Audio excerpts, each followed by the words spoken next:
ማርታ ወደ ቡታጀራ ገብታለች። አቤላ እንግዲህ ከሸገር ወደ ቡታጀራ ሲሄድ ማርታም ተከትላ ቡታጀራ ድረስ ገብታለች። ዛሬ እንግዲህ አቤላ በጣም ሲያስጨንቃት ነበረ። እሷም ደግሞ ያላንተ መኖር አልችልም፣ ብዙ ነገርን አስለምደህኛል፣ ብዙ ተስፋ ሰጥተህኛል።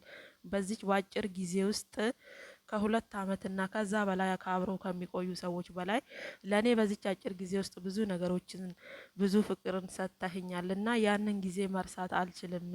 ትዝታው እየቀሰቀሰኝ ይኸው ቡታጀራ ድረስ ይዞን መጥቷል እያለች እንግዲህ ማርታ ልመናዋን አላቆመችም። በዚህ አጋጣሚ በልመና የሚሆን ነገር ምንም ነገር የለም። ማርታ ለምን በዚህ ልክ ክብርሽ ላይ እንደምትረማመጂ ባይገባኝም ማለት ነው። አቤላም እንግዲህ የደበቅሽኝ ትልቅ ሚስጥር አለ።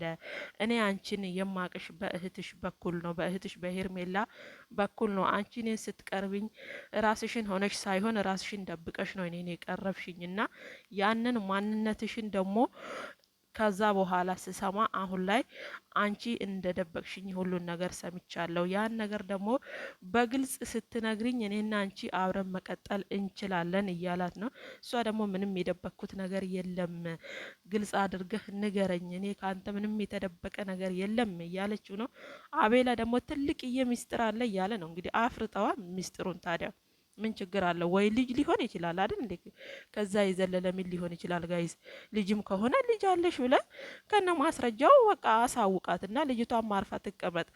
ማርታም ደግሞ ልጅ ካለሽ በቃ አርፈሽ ተቀመጪ። ምንድን ነው በዚህ ልክ እየሄድሽ ቡታጀራ ድረስ አንዴ ሸገራ አንዴ ቡታጀራ እያልሽ ክብርሽን ዝቅ ከፍ ዝቅ የምታደርጊው ማለት ነው። በክብርሽ ላይ በዚህ ልክ የምትረማመጂው። በልመና የሚሆን ፍቅር የለም። በሰው ህይወት ውስጥ ጣልቃ መግባት ብዙ መስዋዕትነትን ያስከፍላል ብለንሻል ብዙ ጊዜ ማለት ነው። አንቺ ግን አልገባሽ አለ። ዛሬም እንግዲህ ሚስጥሩን ካላወጣ